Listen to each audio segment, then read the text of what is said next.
Good day, folks. My name is Josh Leathercoat, 14-wing reconditioning specialist. Today I'm coming from my basement to give you a brief presentation on cardiovascular training, part of our Wisdom with Wednesdays. I'm using a projector we have in our basements that I've hijacked from my kids, so I do apologize if it's hard to see. This is our trial run of the program.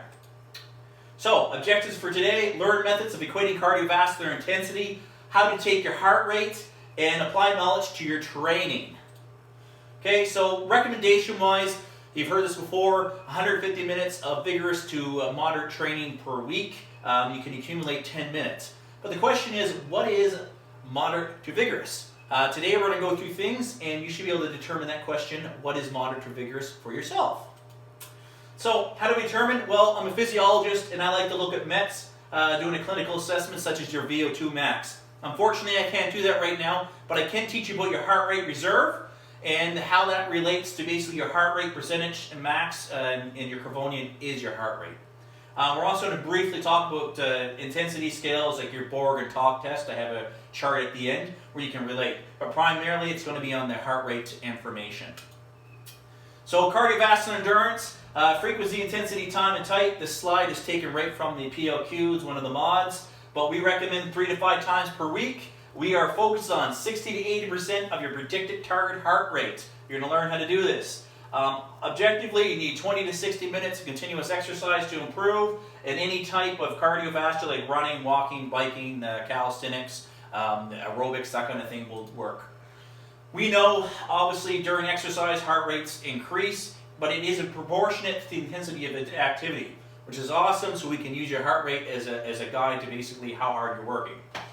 So resting heart rate for the average individual is 60 to 80%, or 60 to 80 beats, excuse me.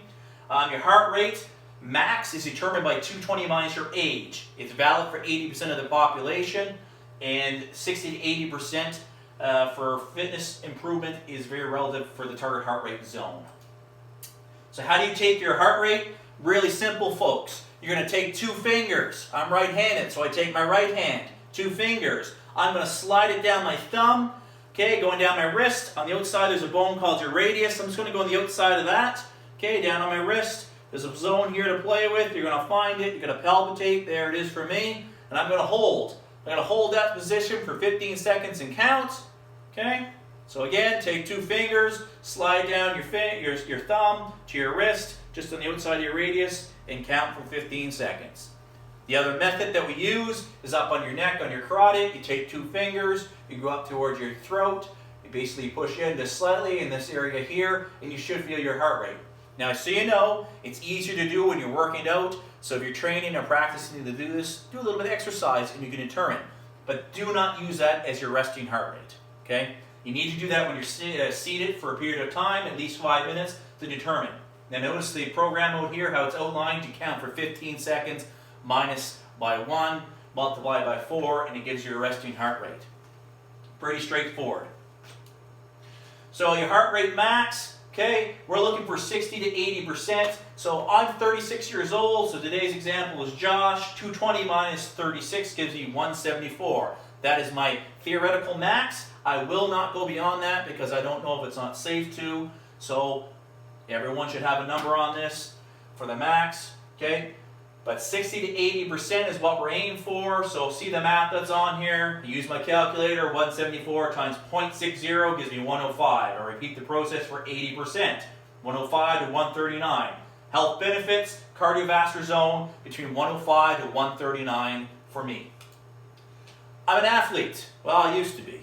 But I like to say that I like to keep in shape. So I use a little bit more of a more challenging one to figure out, but it's a little bit more accurate. It's the Karvonen, but it gives you a heart rate reserves. So Josh's resting heart rate is 60, and Josh is 36 years old, so you can follow the math here. 220 minus my age gives me 174. I take 174 minus 60, okay, and it gives me a number, 114. I multiply 114 times by 0.80, okay, it gives me 91, and I add 60 back in, it gives me 151. I do the exact same process down here for the 60%, and I get 128. So my cardiovascular training zone for basically being an athlete, it says 60 to 80%. So 128 to 151. It's a little higher than the target heart rate zone, but more accurate, more reliable for what I need. Okay? I went through and did the exact same thing for this sheet up here. I hope you can see this. It's a little hard with this projector, but notice that the light is 30 to 39% heart rate reserve, moderate's 40 to 59, and high or vigorous is 60 to 84. I have now determined my numbers that is relative to my fitness and my physiology. Okay? That's awesome. Makes it easier for me. Up here is a sheet. I kind of accumulated all the things we went through, but I've also added in the METs. So notice 30 to 39% heart rate reserve is about 2 to 4 METs, moderates 4 to 6 METs, and 6 to 8. So I can actually relate these items to a sheet that I might find on the internet where it says how hard raking is, then I can look to see is my heart rate relative to that number. Okay, so I can actually use my activities of daily living to get active, to get fit cardiovascular based on these amounts. And it follows the rules that are outlined by the recommendation, 150 minutes, and I can use 10-minute intervals in these zones that should be safe and effective to get fit. As an athlete, I can use these numbers down here to get more appropriate values that are related to my training. If I'm a tactical athlete looking for performance zones, well, I might look at my VO2 or my heart rate reserve. Notice the table 18.1 up there. It's from the CSCS textbook from the National Strength and Conditioning Association, so it's a reliable source.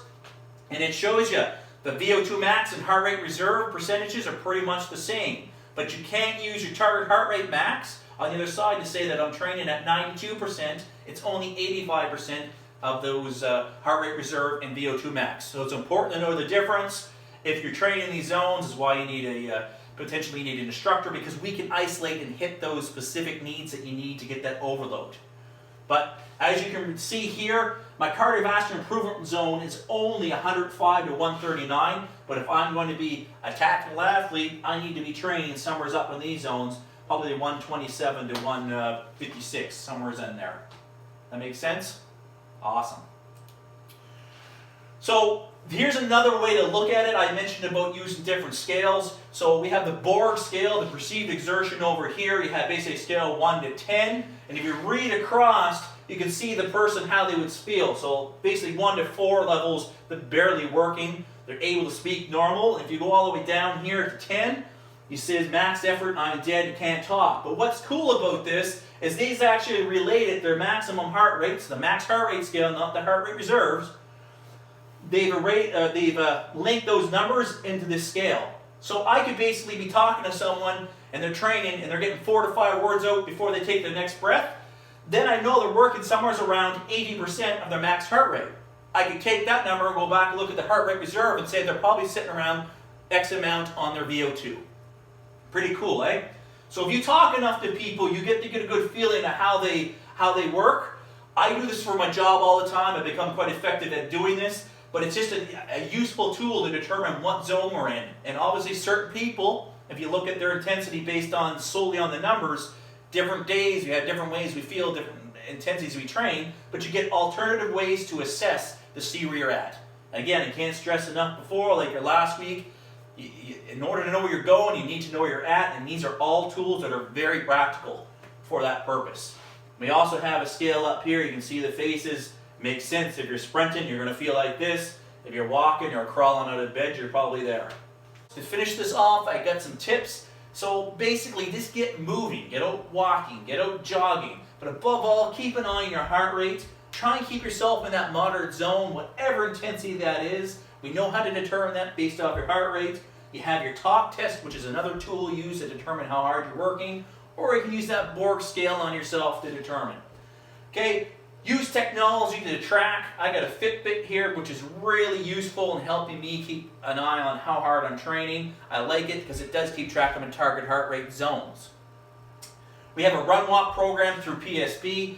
Basically, the first minute you walk, the second minute you run. If you're starting this day 1, it's like 3 times. The next day you do is 4 times. Really useful program. Use it to help condition tissues on people that are injured. But if you're deconditioned, it works identical and it builds you up. So what a perfect time to learn to run. Cardio conditioning program, Matt Gillis put out on our webpage. It's more on the high end for a performance or tactical athlete or occupational needs. Really good, but you know what? Everything we went through today teaches you how to calculate your training zones based on that program. So apply that knowledge to that. But admit, folks, we're all suffering from motivation and accountability challenges, but that's why we're here. We're here to support you. So try and find tools that you set yourself up for success. Again, we did a needs assessment last week. Look at that. And above all, be safe. Make sure you're clear yourself to basically train. We have the CSEP Get Active questionnaire. Type it into Google. It'll pop up.